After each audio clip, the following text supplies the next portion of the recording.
वातज व्याधि कारण होती है ग्रंथि वृद्धि, ग्लैंड्स बढ़ते हैं, लिम्फ ग्लैंड्स बढ़ती हैं, शूल बढ़ता है, काले चट्टे आते हैं, थकान आती है, और कभी कभी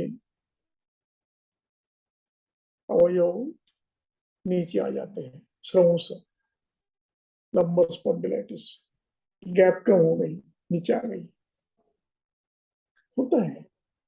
इसलिए महीने भर की दवा नहीं, 1,500 रुपये, 1,500 बहुत कम है, 15,000 रुपये एक महीने की दवा।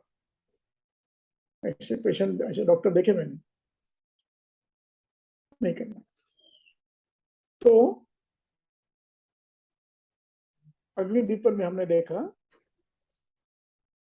अवस्था, वातज पित्तज कफज, और उसमें अग्नि दीप्ति के बाद स्थिरीकरण भी देखा।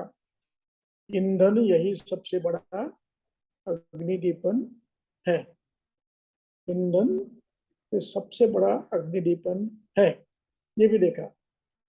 अब और कुछ व्यवस्था हम देखने जा रहे हैं। पढ़ो, स्नेह में, स्नेह में परम विद्या,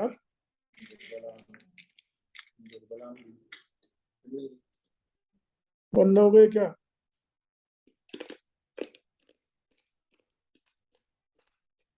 सुनाई आ रहा है? हेलो, हाँ सर। हाँ, जी। स्नेह में परम विद्या दुर्बल अनिल दीपनम। अब एक वाक्य है, दुर्बल व्यक्ति के अनिल दीपन के लिए स्नेह आवश्यक है। इसकी पुष्टि के लिए एक वाक्य नीचे और है, वो क्या है? नालम स्नेह समिद्धस्य समाय अन्नम सुकुरु अपि। जो स्नेह समिद्ध होता है, ईद यानी बढ़ना, स्नेह से जो बढ़ता है वो गुरु अन्न से भी बंद नहीं होता।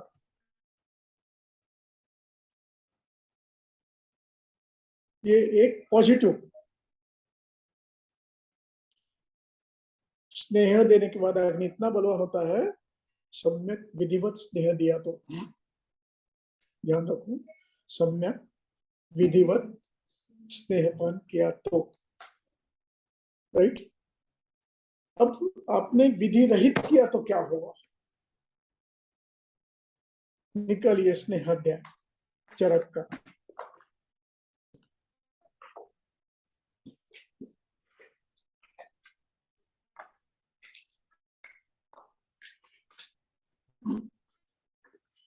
श्लोक नंबर सर,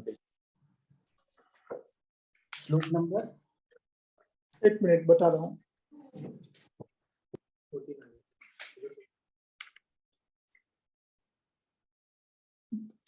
72, 71, 72।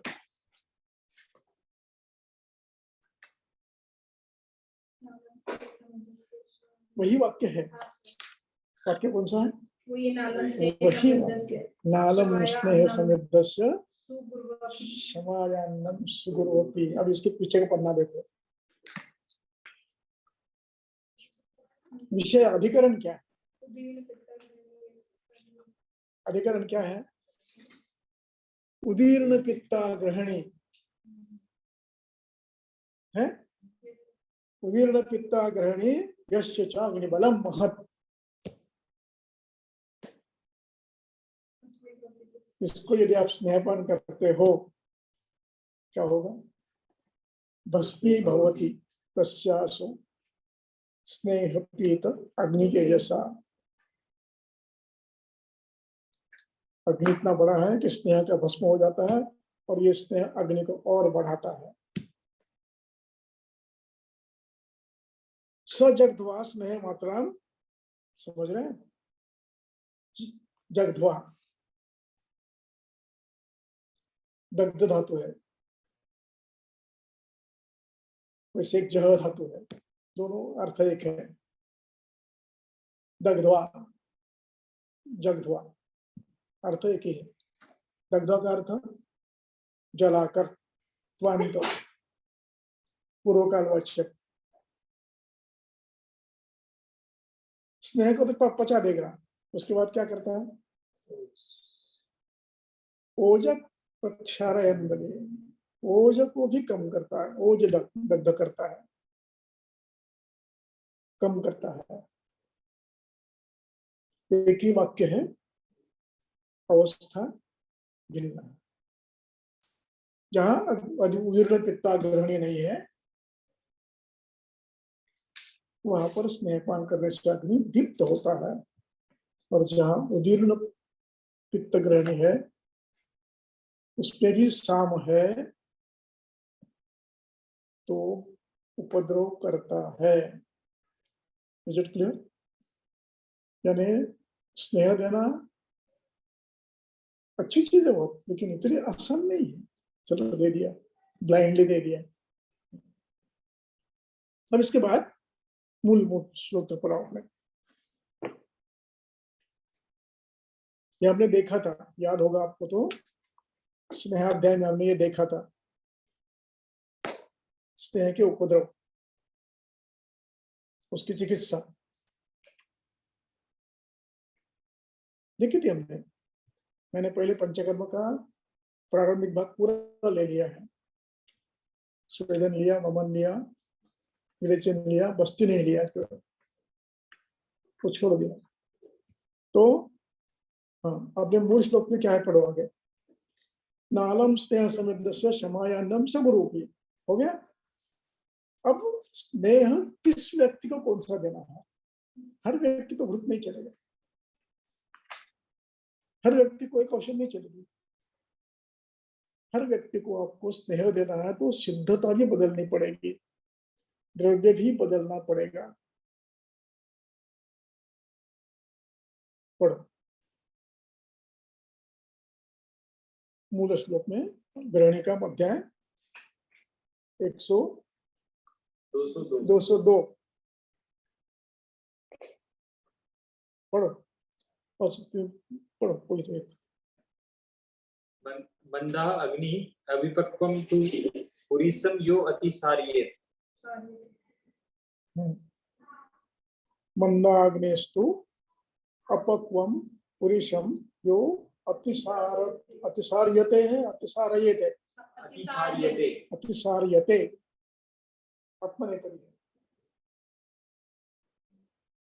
जो मंदाग्नि व्यक्ति आम पुरुष बाहर निकालता है, उसके लिए चिकित्सा करें। मंदाग्नि है, आम पुरुष आ रहा है, उसको क्या करना? दीपनीय औषधेः युक्ता घृत मात्रां पिबेत सु पिबेत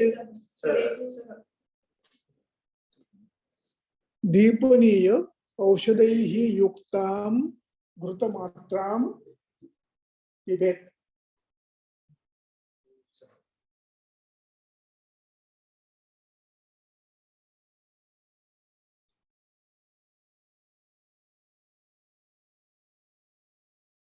अब यहाँ पर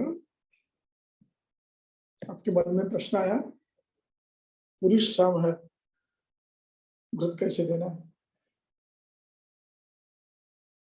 आया कि नहीं आया? क्या करोगे? पहले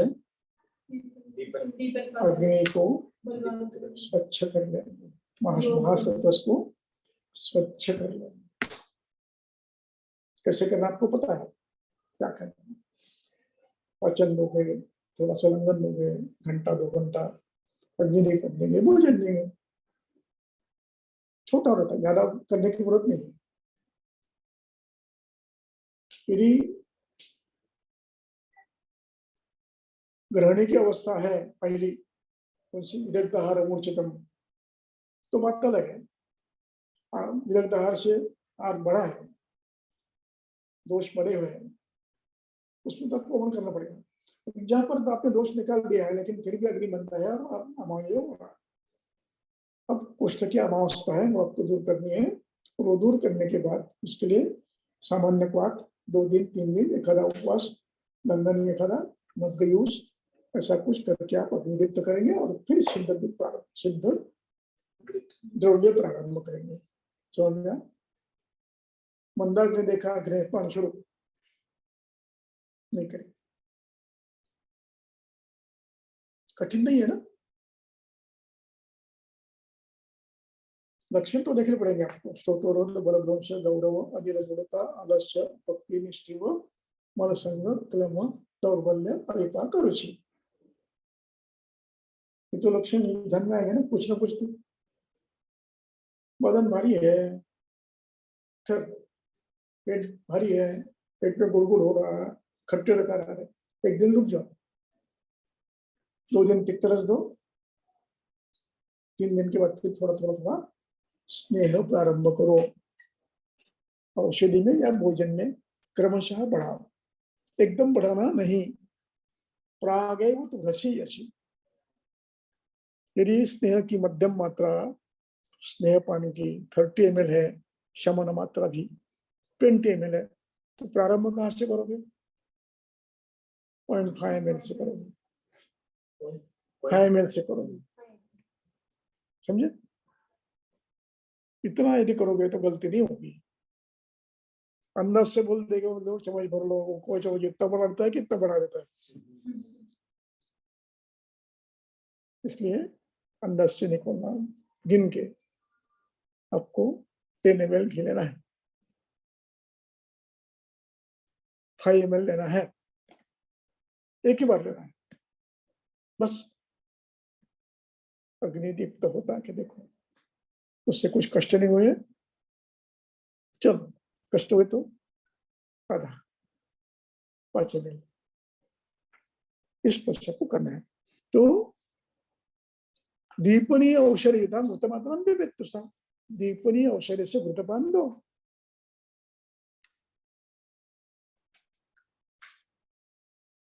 अब घृतपान ये सामान्य गुण है। आपको याद होगा तो पहला वाक्य जो मैंने 121 में पढ़ा था, 101 201 में, उसमें क्या कहा है? स्नेह कहा है, घृत नहीं कहा।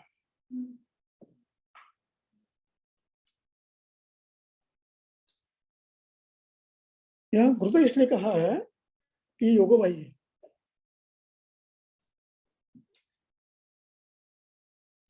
सिद्ध करके आपको कफन में भी दे सकते हैं, पित्त में भी दे सकते हैं, वायु में भी दे सकते हो, तीनों में दे सकते हो आप। ऐसा नहीं है कि वायु में घृत दिया ही नहीं किसी दिया है। बलवान वायु है, सभी गुणों से बड़ा है, तो क्या करोगे?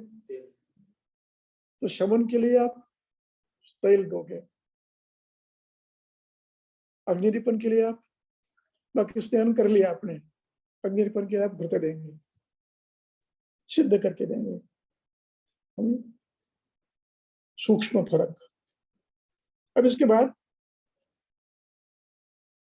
तया पवन समन पवन प्रसन्न मार्गमास्थितः अग्नेस्मेपचारयित्वा प्रकृते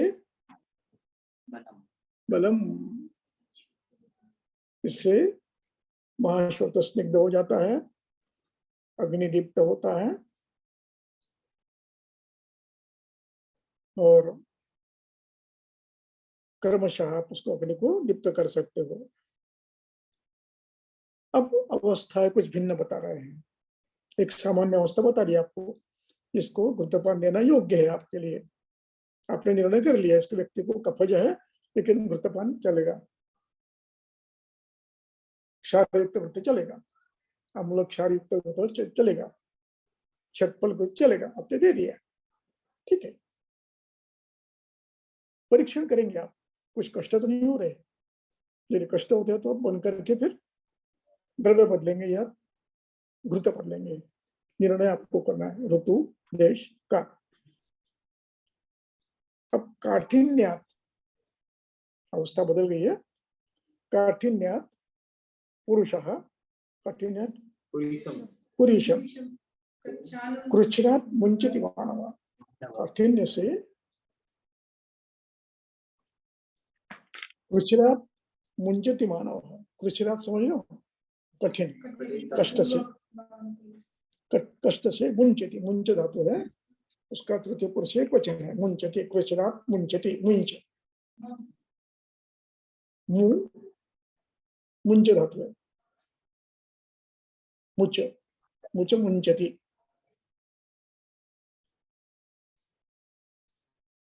उसको क्या करना है, पढ़। सघ्रति लवणे युक्तम नरो अन्न अवग्रहम पिबेत। सघृतम लवणे युक्तम नरो अन्नावग्रहम पिबेत। सघृतम लवणैर्युक्तम नरो अन्नावग्रहम पिबेत। इसका अर्थ आप समझ गए क्या?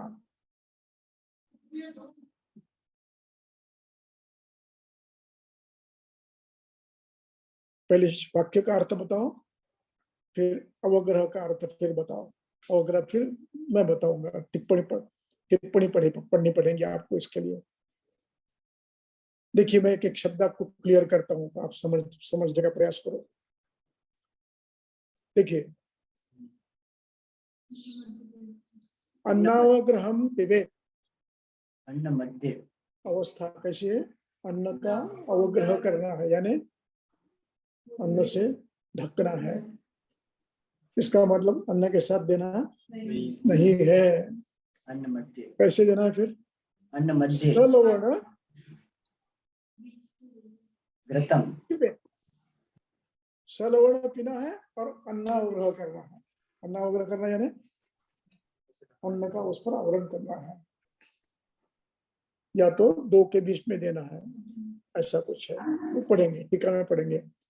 अब टीका देखो, अवग्रह की टीका। अन्न अवग्रहम इति अन्नेन अवग्रहो पश्येति अन्नावग्रह अन्न मध्य प्रयुक्तम इत्यर्थः।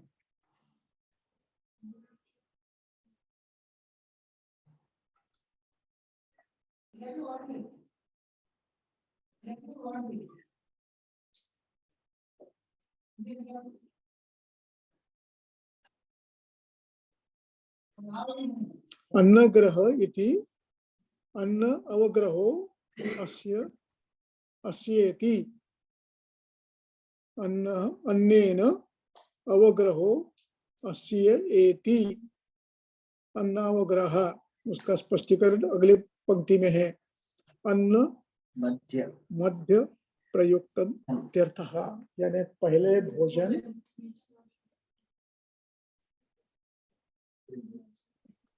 फिर उसके ऊपर धुतो और उसके ऊपर फिर भोजन।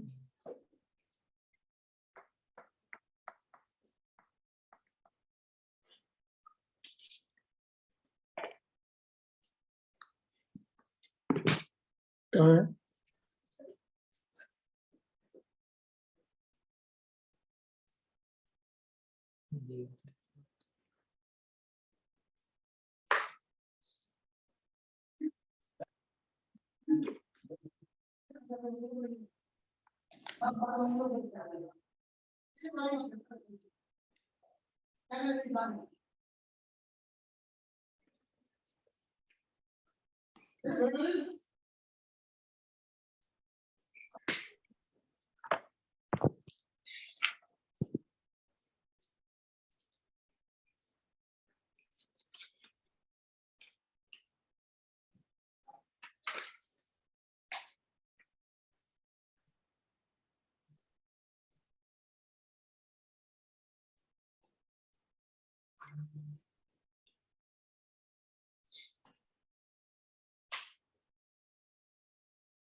चलो ठीक है। तो पहले भोजन करना है, उसके बाद स्नेहन देना है और शेष भोजन फिर करना है। अन्नावग्रहम पिबेत। आगे। रोक्ष्यान् मंदे पिबेत् सर्पीः तेन दीपने ही युतम्। रोक्षात मंदे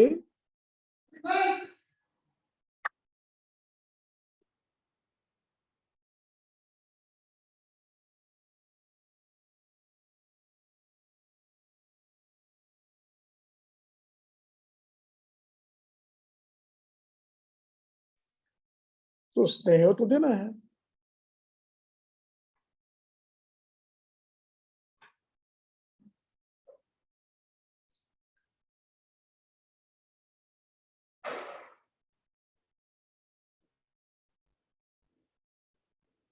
अब यहाँ पर पर्याय दो दिए, कौन से दिए हैं? सर्पी व तैलम। ये निर्णय कैसे लेना है?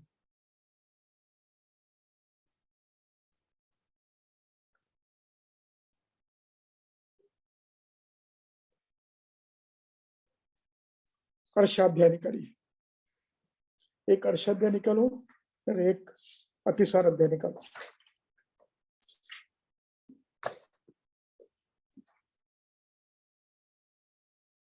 अर्श में सर क्या? अर्श लोक सर अर्श वैदिक।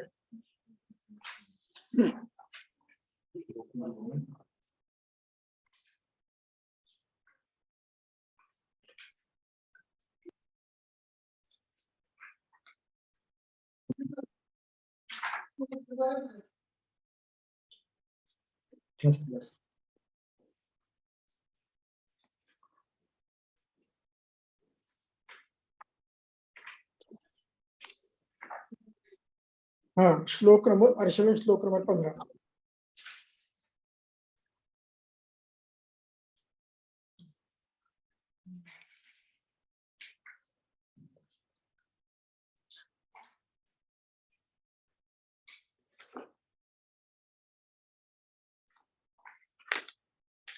श्लोक नंबर 14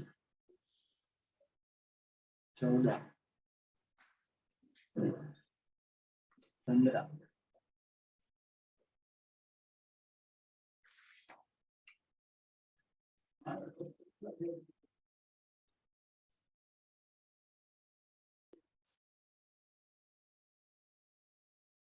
यहाँ पर 15 में कटु उष्ण लवण क्षार व्यायाम ये छोड़ दो।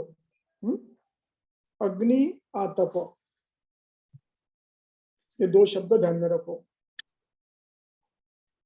अग्नि आतप, अग्नि यानी अग्नि, आतप यानी धूप। इन दो अग्नि द्रव्यों में रूक्ष गुण रहता है या नहीं? रूक्ष, परुष, विशद, तीक्ष्ण, उष्ण रहता है? पक्का? अपने चिकित्सा की शमन दिया, तिक्तरस दिया, परिणाम क्या हुआ? और वृक्ष बढ़ गया। मूलवाद प्रात प्रकृति है, देश जंगल है,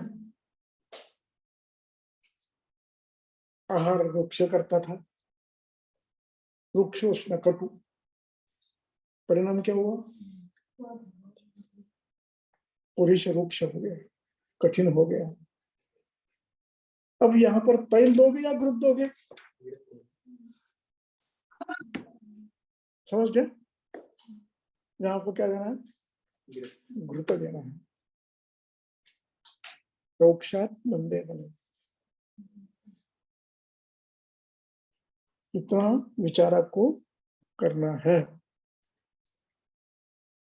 कई बार वातज व्याधि अग्नि आतप से होते हैं। अर्श में, अतिसार में, ज्वर में अग्नि आतप ये हेतु है। वात ज्वर में भी और पित्तज में भी।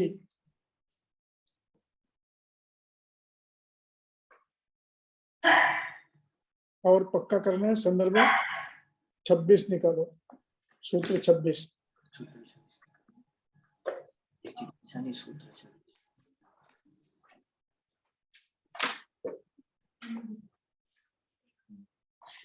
काय हात लावला की पान वगैरे ग्रंथाला सवय झाली आहे, हा ग्रंथाला सवय झाली आहे आणि आपल्या हाताला सवय असते कुठल्या पानावर सवय सध्या कुठे असणार। हाँ, अब वहां पर देखो 26 में आग्नेय और वायव्य द्रव्यों के गुण कौन से है? पृथ्वी, जल, अग्नि, वायु, आकाश। उष्ण तीक्ष्ण सूक्ष्म लघु स्थूल स्थूल।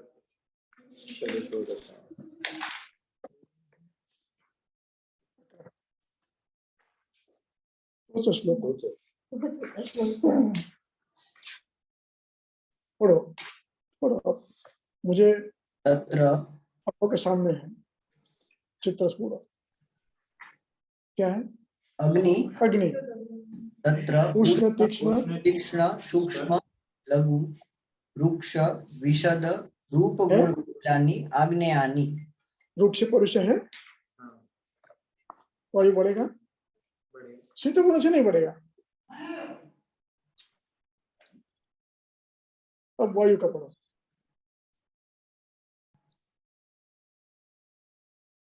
लघु शीत रुक्ष खर विशद है? सूक्ष्म। खर विशद है, बढ़ेगा कि नहीं बढ़ेगा? बढ़ेगा। चिकित्सा किससे करोगे?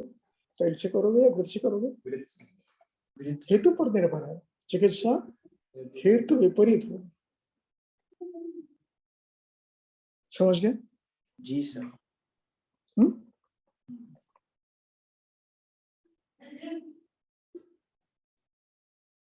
सूक्ष्मता समझ में आ गई? हेतु कितने हो महत्व के। चलो आगे, मूल श्लोक पढ़ाओ।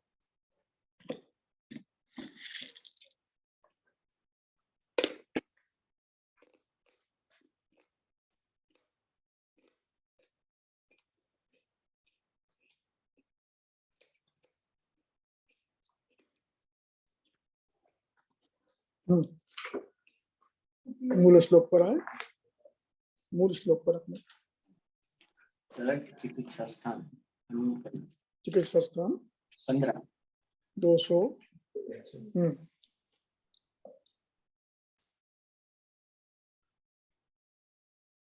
206। हाँ, 2 से मंदानले रौक्षात मंडेयनले सर्पिर्वा पिबेत सर्पी तैलम्वा पिबेत।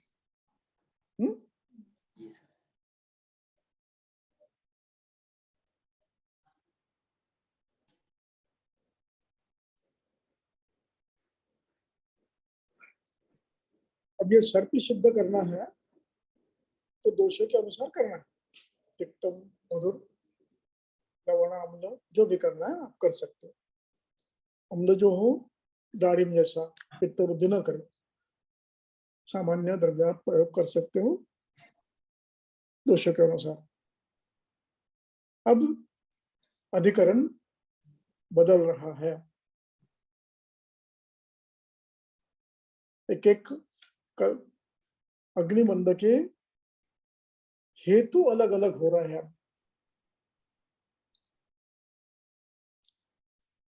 और इन हेतु के अनुसार आपको चिकित्सा करनी है। पढ़ो। अति स्नेहातु मंदे अग्नौ। अति स्नेहातु मंदे अग्नौ। अब यहाँ अति स्नेहात का अर्थ आप क्या लेंगे? स्नेहपान किया है एक, दूसरा स्नेह युक्त पदार्थ का बार बार अधिक मात्रा में प्रयोग किया, जैसे भैंस का दूध, जैसे भैंस का दही, चीज, पनीर, काजू, बादाम, पिस्ता, पेड़ा, बर्फी, खावा और हाँ, जो भी है नॉनवेज चिकन, समझ गए? मूंगफली, गुजरात में मूंगफली ज्यादा खाते हैं। बादाम, उसको गरीबों के बादाम कहते हैं।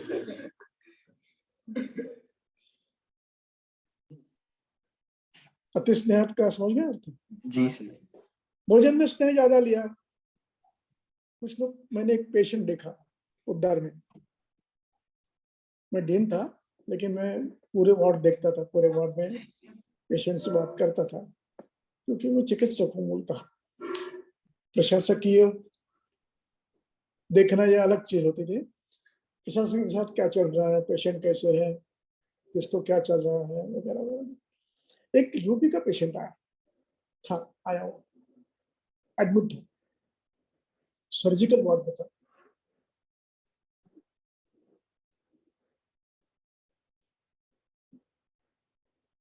क्या हुआ मैंने पूछा, तो बोले उसको पैरालिसिस हुआ। तो बोला सर्जिकल में कैसे आए? हमारी पहचान है इसलिए एडमिट कर दिया। ठीक है करो, डॉक्टर हमारे गांव के हैं, उन्होंने कर दिया। ठीक है, बोला कैसे हुआ, क्या हुआ? बोले एक दिन ऐसे काम कर रहा था खेत में, जवान लड़का लगभग 20-22 साल,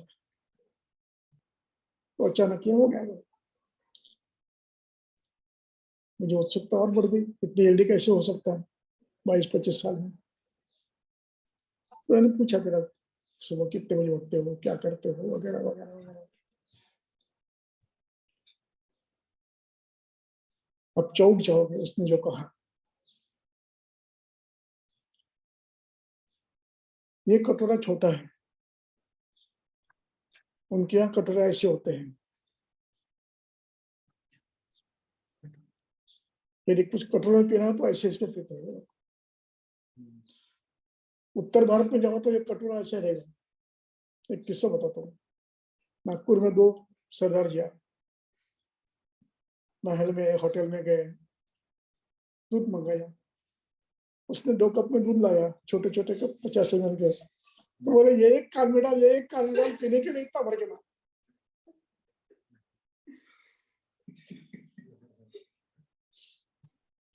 तो इतना बड़ा कटोरा भर के घी लेता था और उसमें उतना ही गुड़ मिलाकर रोज पीता, रोज। मैंने कितने महीने पिया, लगभग साल भर से पीना हुआ, और मेहनत कुछ भी नहीं, आराम, थोड़ा छोट काम करता हूँ। स्नेहपान आपको कितना सत्य में हमारा हेतु पुष्ट समय। कुछ भी करते हैं लोग, कुछ भी करते हैं तो स्नेहात अति स्नेहात तो मन देखना। क्या लिखा है आगे? चूर्णा आसवा। कल से शुरू करोगे? नहीं नहीं करोगे। क्या करोगे पहले? हेतुबंध और अग्नि दीप्ति। अरे आवश्यकता है तो वमन, नहीं तो उपवास, अग्निदीपन, और उसके बाद औषध, उसके बाद भोजन, उसके बाद फिर चूर्णा सवा। अब ये चूर्ण आसव और इष्ट, ये ऐसे व्यक्ति में अनन्न देने में मजा आता है, अनन्न अवस्था में देने में मजा आता है। मात्रा बड़ी दे सकते हो और परिणाम अच्छा होता है। भोजन में थोड़ा सा थोड़ा दोगे, इतना बड़ा भोजन उसमें थोड़ा सा दो, 550-250 मिलीग्राम या 1 ग्राम चूर्ण या 2 ग्राम चूर्ण या 1 चम्मच घी, नहीं, मात्रा कम देनी पड़ती है। आसव 2 चम्मच 3 चम्मच, 40 ml आसव दे दो पानी डालकर, बलवान व्यक्ति है तो, ग्रीष्म ऋतु नहीं है तो इतना ही करो, पानी डालकर दो ताकि दहन हो। फिर भोजन लो। 2 घंटे भूख लग जाती है, कब देना है समझ में आया पेशेंट? शुरू आसो शुरू सुनो को नाही हमारे सांगावं लागणार आहे वारंवार, कारण अख्ख्या पूरे विश्व में यही चल रहा है। कल्प अब यहाँ के जितने एमडी के थीसिस है वो देख लीजिए आप क्या है। स्वर्णगैरिक पांडव, नक्षी पांडव, अमलकी अम्लपित्त, अमलकी प्रमेह, बस ये आयुर्वेद नहीं है। तो भिन्ने गुदे पले पातु, यहाँ गुद शब्द लाक्षणिक है, पक्वाशय में उपलोप है। उपलेप किसका हो सकता है? श्लेष्मा। 2 आमदोष, 3 मलक, स्नेह, श्लेष्मा, आम और मल, ये उपलिप्त करने वाले द्रव्य हैं। जिसके उपलेप हुआ है उसको पहले निकाल लेंगे, अधिक मात्रा है तो वर्ती देकर, वर्ती या बस्ती देकर, और फिर तैल सुरासवा। अब इसका उपयोग करना है, कैसे करना? उत्तम पद्धति बस्ती में डालो, आसव, निर्वो में आसव डालो। उसके बाद अब भोजन के बस्ती खत्म हो गया, आप देना है तो आप भोजन में भी आसव दे सकते हो। अब यहाँ पर तैल सुरा आसव, तैल बस्ती में आप देते ही है, निर्वाण आसव में देते ही है, उसमें आसव भी डालो। अब यहाँ पर सुरासव में संभ्रम उत्पन्न होगा। सुरा और आसव 2 शब्द है या सुरासव नाम का एक शब्द है?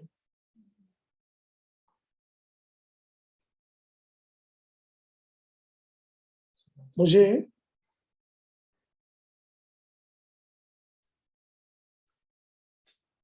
एक व्यक्ति ने ये कहा कि ये सुरासव नाम की अलग वस्तु है। आसव जिसको क्या कहते हैं आप, आशुत कल्पना में सुरासव नाम की अलग वस्तु है, वो क्या है देख लो। और ये मुझे बताने वाला एक व्यक्ति, ये आज भारत में सबसे श्रेष्ठ रसशास्त्री है। इसलिए पता है, इसलिए विश्वास आ रहा था। ये सुरासन, मैंने ये भाषण में उन्होंने मुझे पूछा किसी कारण से, तो मैंने इसका उदाहरण दिया। जब यशु ने सुरा और आसव शब्द कहा, बोला सर सुरा आसव एक है, मेरा छात्र है, इसलिए उसने मुझे समझाया कि सर ऐसा नहीं है, सुरा आसव एक द्रव्य है, कंफर्म कर लो। वो सुरा आसव हो गया, समझ गया? पद्धति पक्की है। कौन सी? न तो योग है वो तो केवल योग देखकर, व्याधि का नाम देखकर चिकित्सा नहीं करेंगे। आगे पढ़ो। उदावर्तात तु मंदे अग्नो निरूह स्नेह बस्तयः दोषवृद्ध्या तु मंद अग्नो शुद्धो दोष विधिं चरेत्।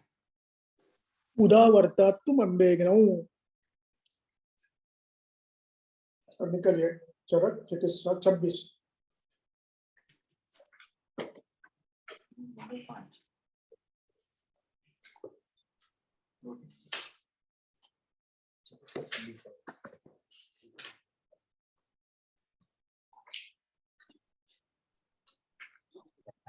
6-7 से प्रारंभ करो। 5, 6, 7। कटु तिक्त उष्ण उपवास लंघन कसाय तिक्त उष्ण वृक्ष भोज्यैः साधारण भोजनैः मैथुनैश्च पक्वाशय कुप्यति च एदपानः स्त्रोतांसे अधोगानी बलि सरुद्वा। बस बस इतना ही, यहीं रुको। अब यहाँ पर पहली वो पंक्ति तो आपको समझ में आ गई है। कषाय तिक्त कषाय इत्यादि रुक्ष भोज्य। स्नेह नहीं है। आपके राजस्थान में लोग स्नेह नहीं खाते होंगे तो वो लोग और खाना जरूरी है।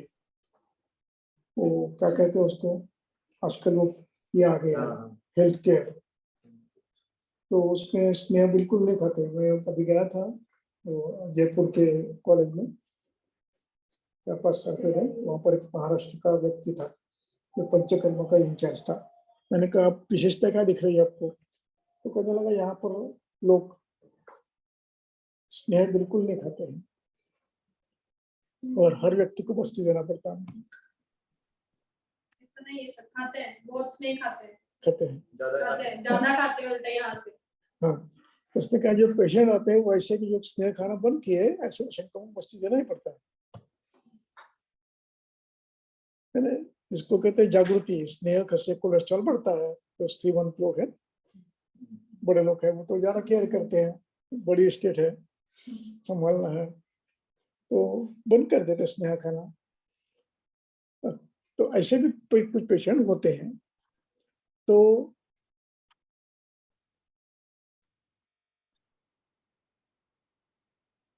अगला एक शब्द महत्व का है, पक्वाशे कुप्यति चेत अपानः। च से, चेत शब्द से विकल्प आता है संस्कृत में, चेत।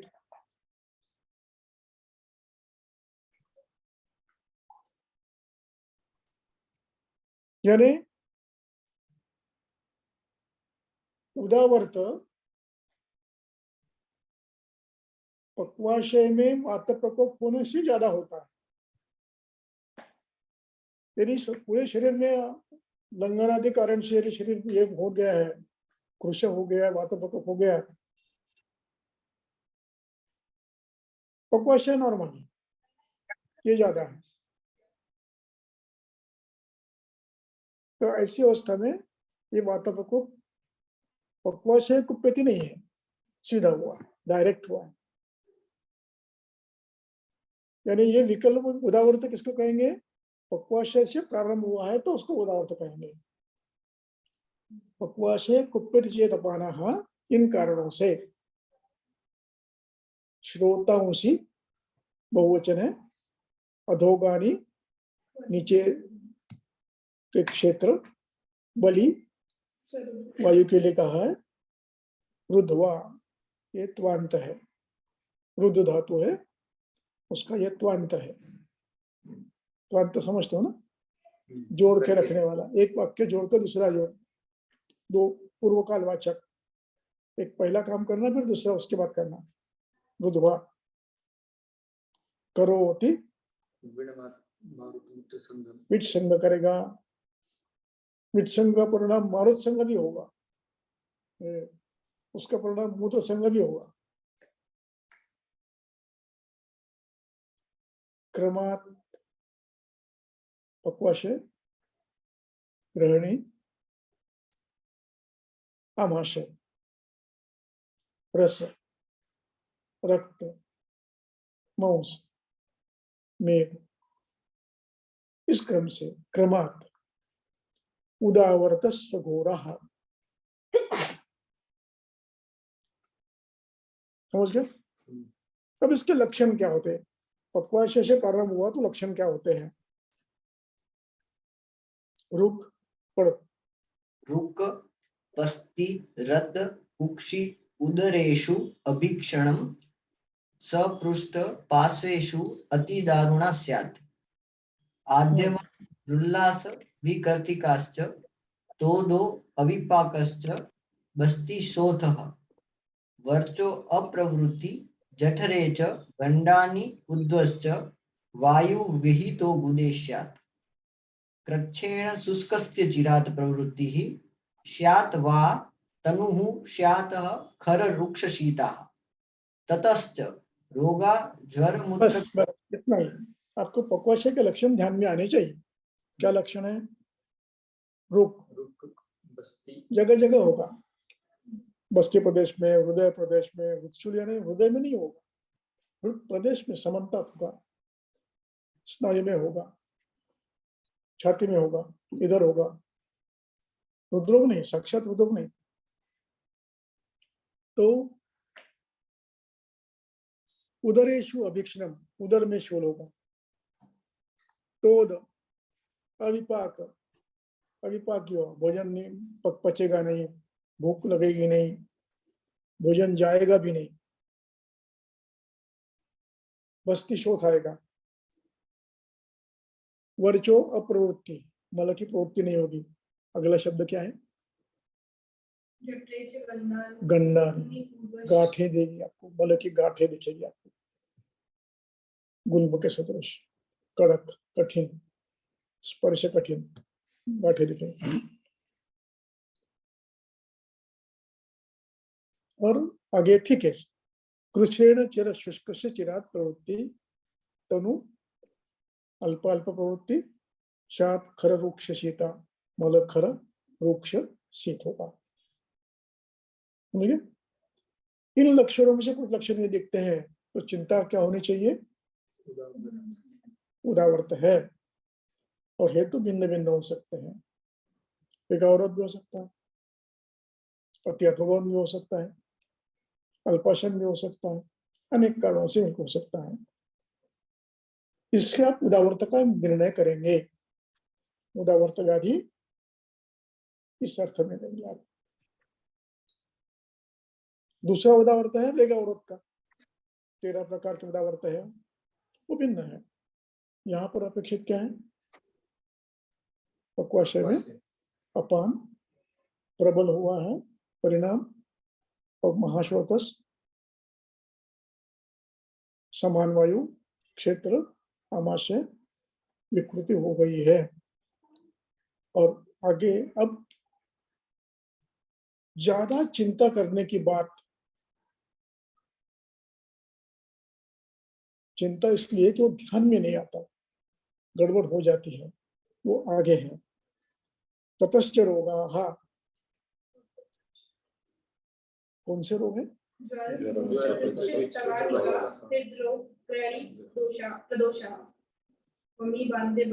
शिरो अभिताप वातोदर अश्लीला मनोविकारा तृष्णा अस्यपित्त अरुचि गुल्म काश श्वास प्रतिशाय छर्दि अर्दित काश रोगा अन्य च रोगा भवो अनिलो अनुरोधा। कुछ छूट गया? कोई रोग छूट गया? यानी केवल महाश्रोतस दुष्ट नहीं है। दृष्टि कहां पर है? एक पेशेंट है, एक कॉन्फ्रेंस चल रही थी, ऑप्थेल्मिक कॉन्फ्रेंस चल रही थी। उस ऑप्थेल्मिक कॉन्फ्रेंस में बड़े बड़े विद्वान थे, और उसमें महाराष्ट्र के प्रताप जोशी भी गए थे, नाना जोशी गए थे। उन्होंने कहा किस्सा, तो पता ये कहाँ हुई थी मुझे याद नहीं, लेकिन वो थे उसमें, हो सकता धुलिया में हुई होगी, ये भी गए थे। तो एक ग्रामीण व्यक्ति प्रारंभ में आया स्टेज पर बच्ची को लेकर, और उसने शुरू किया सभी का वंदन नमस्कार वगैरह, इतने बड़े विद्वान लोग इकट्ठे हुए हैं, मेरी ये कन्या है, इसके प्रॉब्लम ये है कि इसको दिखता ही नहीं है, 4 साल से देखना बंद कर दिया है, डॉक्टर के पास गए, वो बोले कुछ नहीं होगा, कुछ नहीं होगा, कुछ नहीं होगा, नहीं होगा। फिर आपकी इतनी बड़ी कॉन्फ्रेंस का उपयोग क्या है? कुछ कर सकते हैं तो देखो।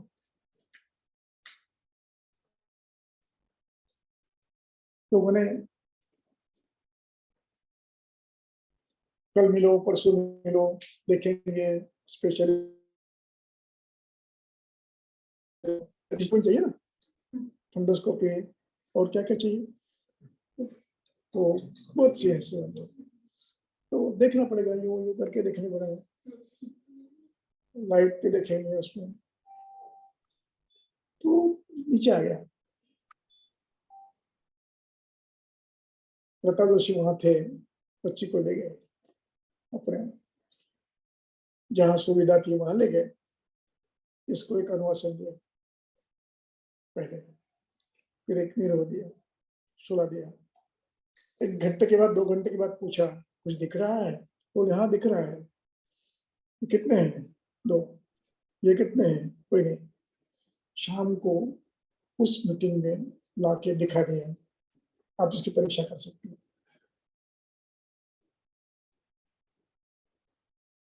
आंखें अब आप करो, मैंने तो कर ली, आप करो।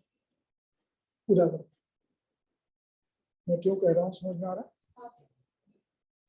उदावरता का मतलब यही नहीं है पेट में कुछ है, परिणाम ज्वर भी है, परिणाम अंडे भी है, परिणाम बाधिर्य भी है, परिणाम मुकुत्व भी है, परिणाम अर्जित भी है, परिणाम उदर भी है, परिणाम पीसीओडी भी है, परिणाम सब कुछ, रक्त पित्त भी है। समझ गया? जी सर। हाँ, जी सर। 1-2 मिनट में रेस्ट लेता हूँ, फिर आता हूँ।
तो उदावरता मंदगिरी।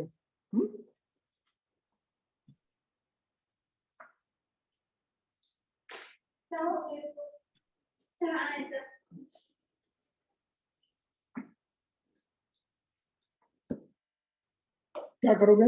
निर्वास अनुवासना है, निर्वासन क्रम आपको लंबा करना पड़ेगा। जिसको कर्म वस्तु कहते हैं ना, वो करने पड़ेगा। कर्म वस्तु 30 वस्तु करनी पड़ेगी आपको। ऐसे व्यक्ति मैंने ऐसा पेशेंट देखा है। विगावरोध, जागरण, वृक्षान्नपा, अग्नि सेवा, 4 हेतु मिले। ग्रामीण थे, मध्य प्रदेश के रहने वाले थे, छत्तीसगढ़ के आसपास के कहीं। तो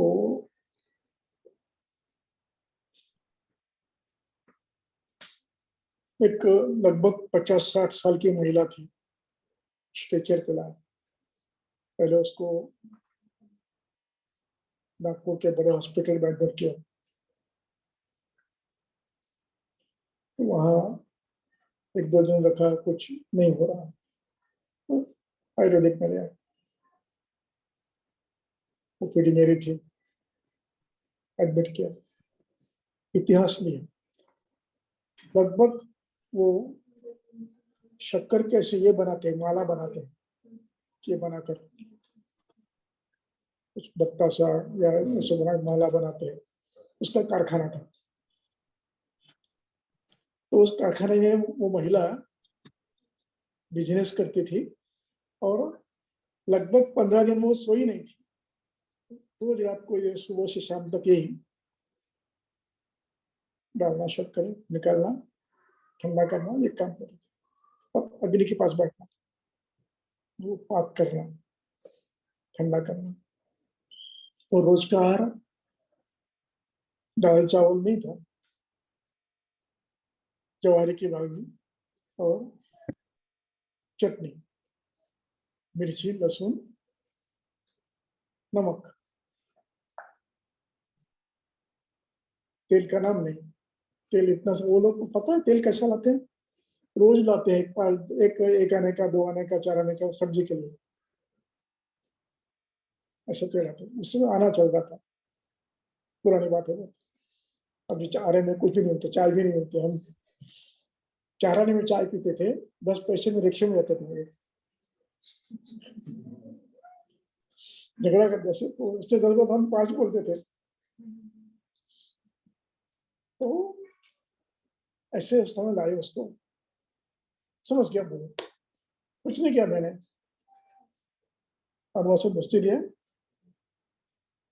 दोपहर तक धीरे धीरे मालूम हो गई, फिर एक निरो दिया, फिर हो गई, फिर अनुवासन दिया, फिर थोड़ा 2 दिन में पेशेंट एब्सोल्यूट नॉर्मल घर से गई। इतना पेन था बॉडी में, एक जगह नहीं थी जहाँ हाथ लगाओ। नौसिया, वॉमिटिंग, पेन, अनिद्रा, उल्लास, अरुचि, अनन्नाभिलाष, सब ठीक होके 2-3 दिन में डिस्चार्ज कर दिया उदावरत। समझ गए? जी सर। अनुवाद करो, चलो आगे। उदावरता तो मंदग्न हो गया। जी सर। अब इसमें उदावरता तो मंदग्न में भी अपने मंदाग्नि शब्द पकड़ा ना, इसका परिणाम क्या होगा? आवेश होगा, होगा। चिकित्सा केवल निरोधन से नहीं होगी, क्या करना पड़ेगा आपको? पाचन, अग्निवृत्ति करनी पड़ेगी। इसलिए आगे कल्प जो आते हैं ना, वो कैसे आते हैं देखो आपने, आगे कल्प है उसके, पन्ना ये करो, देखो क्या लिखा है।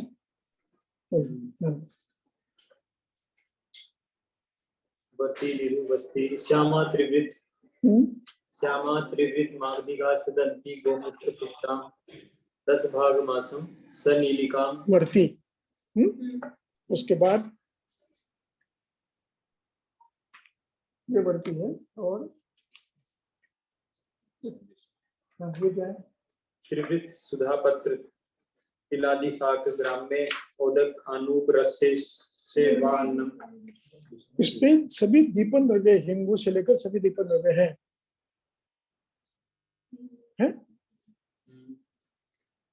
दीपन देते हैं, पाचन देते हैं।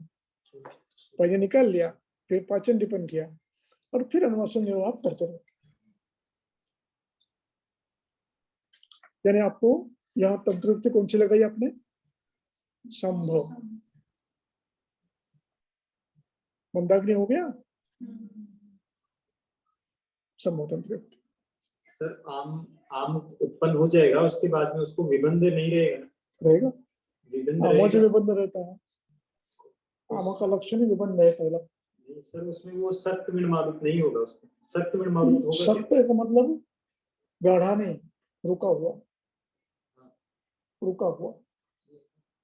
शुष्क यानी सूखा हुआ, कठिन यानी कठिन, सत्य यानी रुका हुआ।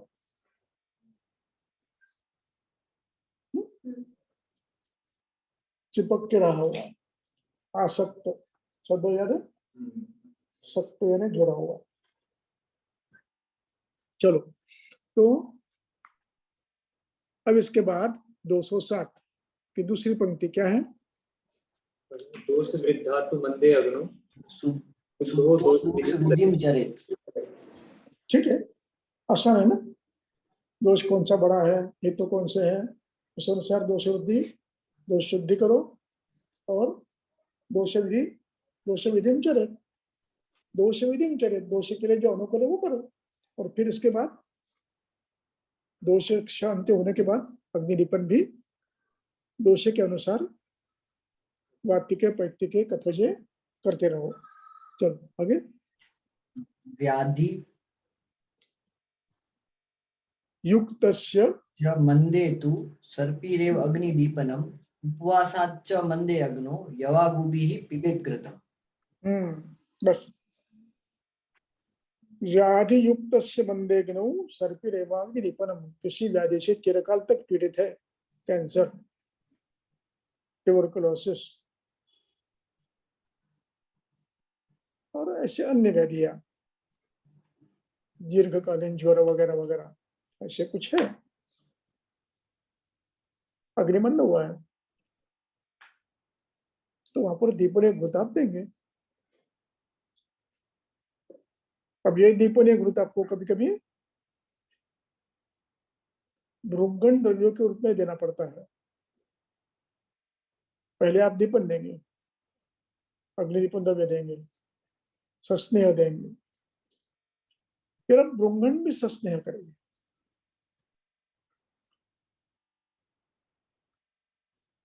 भृंगण क्यों करना है?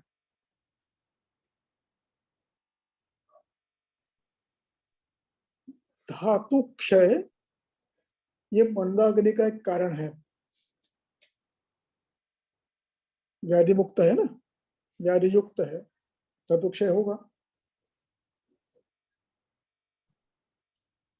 धातु का ऊष्मा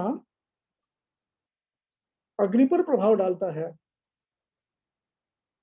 अर्चिवत। अर्ची है समझते हो ना, ज्वाला, वहां ये ज्वाला है, यहाँ धूप आपको गर्मी लगती है। इस प्रकार अग्नि की कल्पना में दोष धातु मल का ऊष्मा ये अग्नि है, ये अग्नि का आधार है। पित्त जो जठराग्नि है, इसकी ऊष्मा बढ़ाने का काम ये सब धातु करते हैं। इन धातुओं का ऊष्मा अर्ची न्याय से अग्नि को बल देता है। अर्ची, अर्ची संतानवत। आप पानी में पत्थर डालो, लहरें उठती हैं, शब्द उच्चारो, फैलता है। अग्नि रखो, ऊष्मा फैलता है। सूर्य को ऊष्मा यहाँ तक आ रही ना, आ रहे ना, वैसे ये ऊष्मा भी अग्नि पर प्रभाव डालता है। एक, अब ये अग्नि जब अच्छा हो जाएगा, जठराग्नि, तो ये इसी न्याय से अब उल्टा होगा। इसी न्याय से ये उस अग्नि को बल देगा। कौन से अग्नि को? धातु अग्नि और पंचभूत अग्नि को। हो गया। दो पद्धति से अग्नि द्रव्य वहां पहुंचेंगे, वो करेंगे। दूसरा अर्च संतानवत,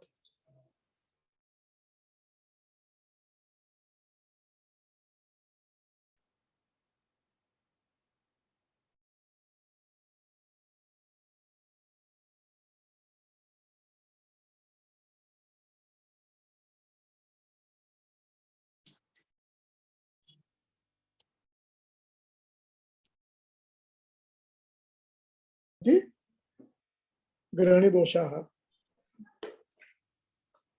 कृषि व्यक्ति को ग्रहणी दोष होता है,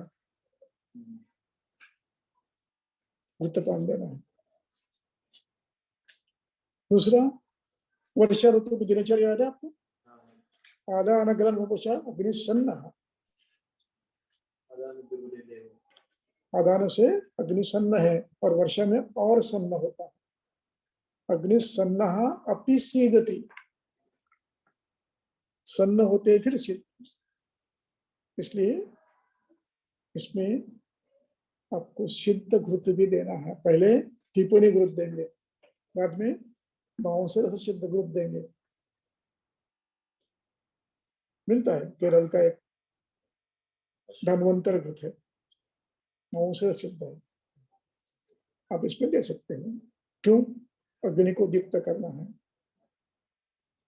जठराग्नि, पंचभूताग्नि और धात्वाग्नि को दृढ़ करता है। दृढ़ करता यानी अत्यग्नि नहीं करता, उनकी परिणमन क्षमता बढ़ाता है। आपको श्लोक याद है? तेषाम सादात नहीं, सादात तेषाम सादाः। जठाग्नि मंद हुआ तो वो मग्न होते थे, जठाग्नि बलवान हुआ तो वो होते हैं। याद है? इसी में आया, ग्रहणी में आया है। इसको कहते हैं योग तंत्र युक्ति।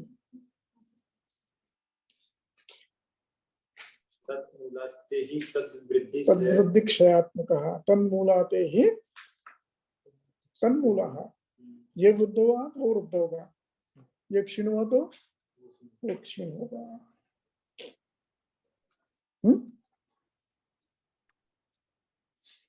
समझ गए? एक संदर्भ और देता हूं। अच्छा, 28 अध्याय के लिए श्लोक नंबर 3 सूत्र स्थान।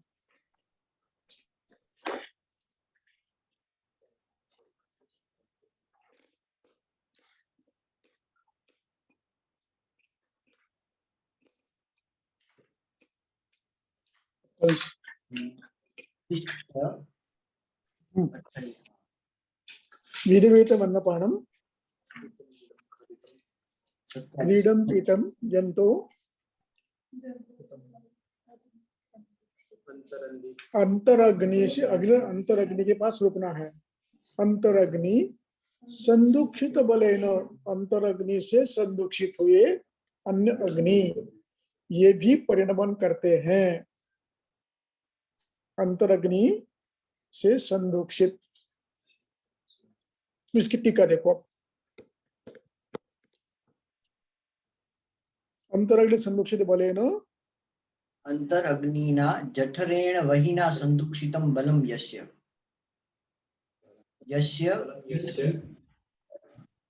अंतरग्नि संदुक्षित बलेन। धात्वाग्नि व्यापार से कुछ है, महाभूताग्नि को धात्वाग्नि को बढ़ाता है। जाठे मजदम यथा स्वेन उष्णा इति पृथिव्यादि रूप पार्थिवादि अग्नि रूप तेन यथास्व अग्नि भी। तो इन अग्नियों को ये दीप्त करता है, संदुक्षित बल हो गए। यथास्व पंच यथास्व अग्नि है ना, यथास्व का मतलब धातु अग्नि और पंचभूताग्नि, और ये संदुक्षित किसने किए हैं? जठराग्नि ने अंतरग्नि संदुक्षित बलेन। चलो, तो आपको धातु वृद्धि पर भी ध्यान देना है। केवल दीपन दीपन दीपन दीपन दीपन दीपन रुक से नहीं, भृंगन भी करना है। चलो आगे, बस ठीक है। अगला श्लोक। उपवासाच्च मंदे अग्नौ, उपवासाच्च मंदे अग्नौ, उपवासाच्च मंदे अग्नौ, ये दो प्रकार के होते हैं। एक हम व्रत के रूप में उपवास करते हैं, और एक खाने को नहीं मिला है इसलिए उपवास होता है। जैसे पाकिस्तान में अभी खाना नहीं मिल रहा है, 500 रुपये टमाटर, तो थोड़ा थोड़ा मिलता होगा, इतना इतना इतना सबको बांट। और कुछ घरों में, गरीबों में, भारत में भी अपने पुराना काल जब मैं जो देखा हूँ, एक बर्तन में चावल पकता था और 5 बच्चों को थोड़ा थोड़ा थोड़ा खिलाते थे और माँ पानी पीते थे चावल का। ये उपवास है ना, ये देखा है मैंने। उपवास हद तक मिलेगा। क्या करना है? यवा को भी यवागुश प्रारंभ करो।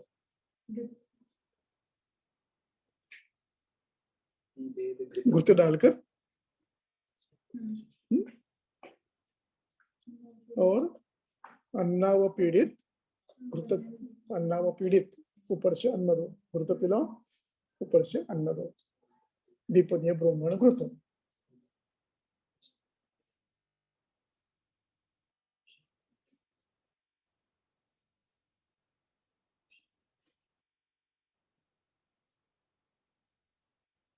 पहला यहाँ पर यवा को देना है, पहले थोड़ी वो घुर्त के साथ देनी है, और फिर जब भूख लगे तब भोजन समय आएगा तब अन्ना पीड़ित घृत दो, दो के बीच में, या नीचे अन्न ऊपर अन्न बीच में घृत, ऐसे बीच में घृत पान करो। पिबेत कृतम 209। दीर्घकाल प्रसंगाच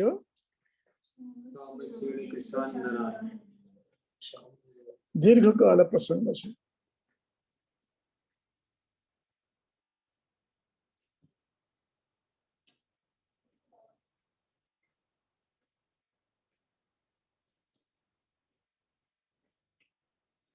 यहाँ प्रसंग शब्द से है कोई कष्ट, संकट, आपत्ति कोई भी हो सकती है। दीर्घकाल तक ये आपत्ति रही, संकट रहा, तो भोजन की अव्यवस्था होती है।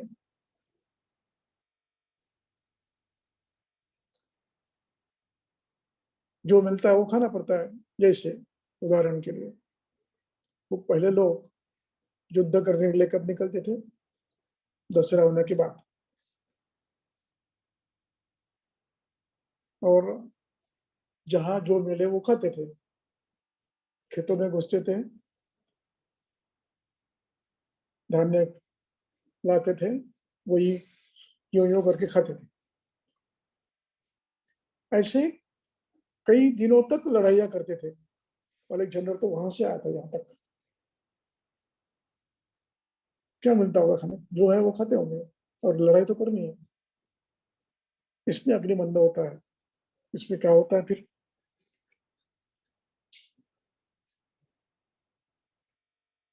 दीर्घ कप क्षाम क्षीण कृशान नारायण। क्या करना है? प्रसानाम रसे ही समल ही भुजे। अब ये लड़ने वाले लोग हैं, इनका अग्निमंद नहीं होता। कर्म वातप आतप, इनसे दोष क्षय होता है। इनका अग्नि उतना मंदा नहीं होता। तो इनको आप जिन्होंने दिन रात मेहनत की है, लड़ाई की है, मारवाड़ी की है, पैदल गए हैं, घोड़े पे गए हैं, धूप में घूमे हैं, इनको अग्निमंद होगा तो मामूली होगा, ज्यादा नहीं होगा, अजीर्ण नहीं होता इसमें। देखिए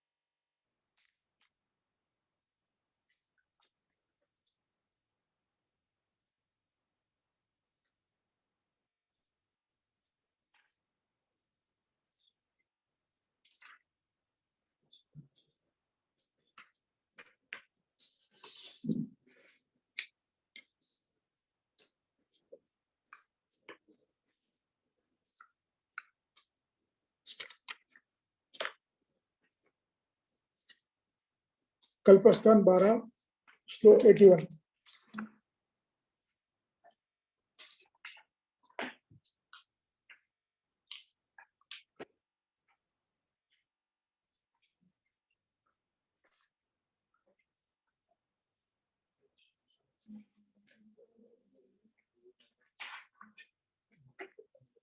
वृक्षासना कर्मजत्या ये नरः लिप्तपावकाः तेषां दोषाः स्वयं यान्ति कर्मवातात् इनके दोष वातातपादे से क्षीण होते हैं, इनको शोधन की जरूरत नहीं।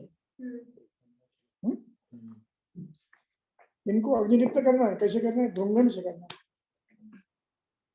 तेषां दोषाः क्षयं यान्ति कर्म वात आतप अग्निभिः। आगे क्या लिखा है? विरुद्ध अध्यक्षन अजीर्ण दोषान अपि सहन्ति ते।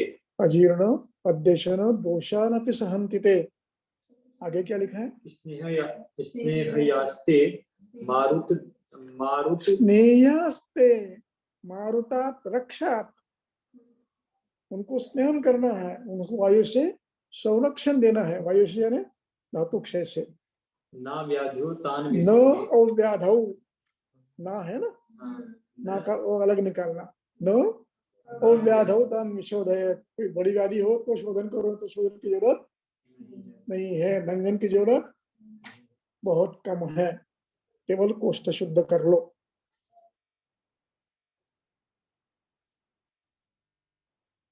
इतना अध्ययन अग्निवेश ने किया है,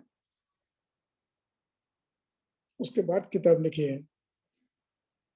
4 साल एमडी करके किताब नहीं लिखी उसने, पीएचडी करके। अपने गुरु के साथ लगभग 100 साल तक प्रैक्टिस की है उसने, तब जाकर किताब लिखी है।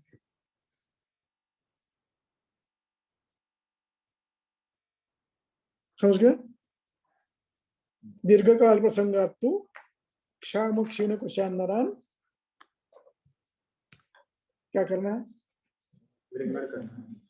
मौसरस देना है। मौसरस से सिद्ध करके धातु वृद्धि करनी है।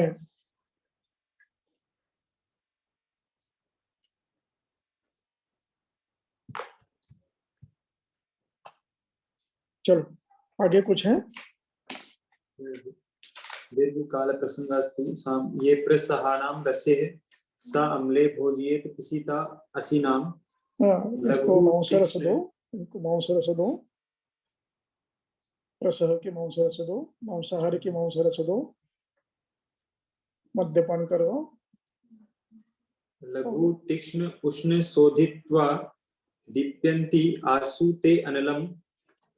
ये जो इनका जो मांस है, ये तीक्ष्ण रहता है, उष्ण रहता है और प्रमाथी रहता है, तो ये शरीर में जल्दी फैलता है।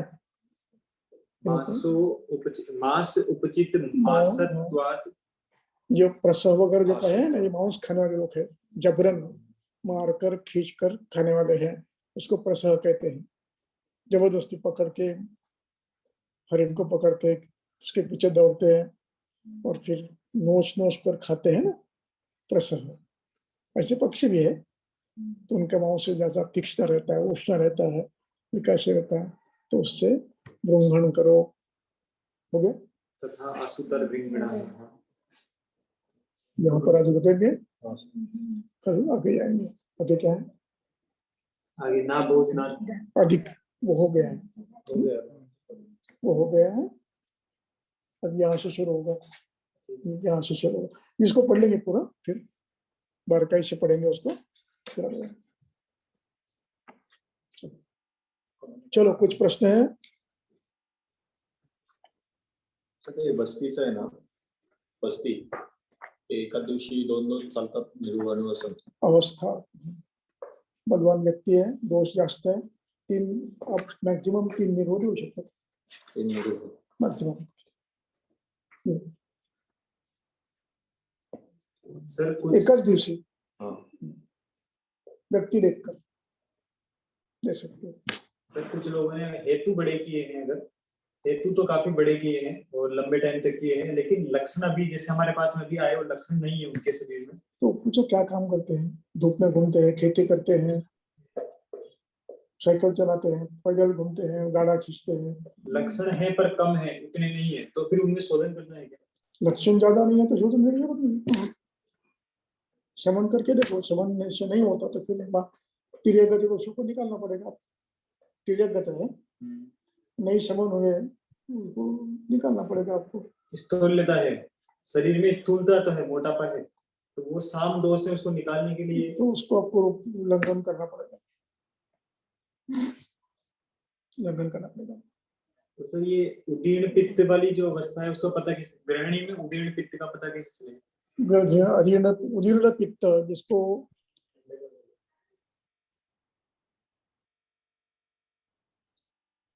खाना खाता है, तो कुछ भी खाता है तो शीघ्र पच जाता है बिना व्यापद के, बिना व्यापक के। इसका मतलब उदीर्ण पित्त। उदीर्ण पित्त है। और कोई ये नहीं है, पुरोदाह वगैरह नहीं है, अजीर्ण वगैरह नहीं है, ऐसे कुछ होता नहीं है। उदीर्ण पित्त है, शरद ऋतु है, उसमें भी जंगल प्रदेश है। सर एक पेशेंट है जिसको भूख कितनी लग रही है, वो ऐसे बोलता है मैं 8 रोटी भी खा सकता वो हूँ, भस्माग्नि है, पर उसको पचता नहीं है, भूख तो लगती है, अति तीक्ष्णाग्नि है। उसको पचता नहीं है। मैं क्या कह रहा हूँ, ये अति तीक्ष्णाग्नि है।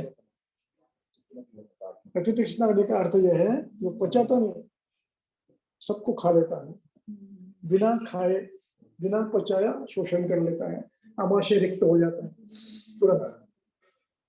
आमाशय तुरंत रिक्त होता है, पेट में भूख लगती है, इधर परिणमन चल रहा है नीचे, इतनी भूख लग रही है अब दोबारा खाना को चाहिए, मैं तो धातु खाने लगता है। कल बताऊंगा इसी में आगे।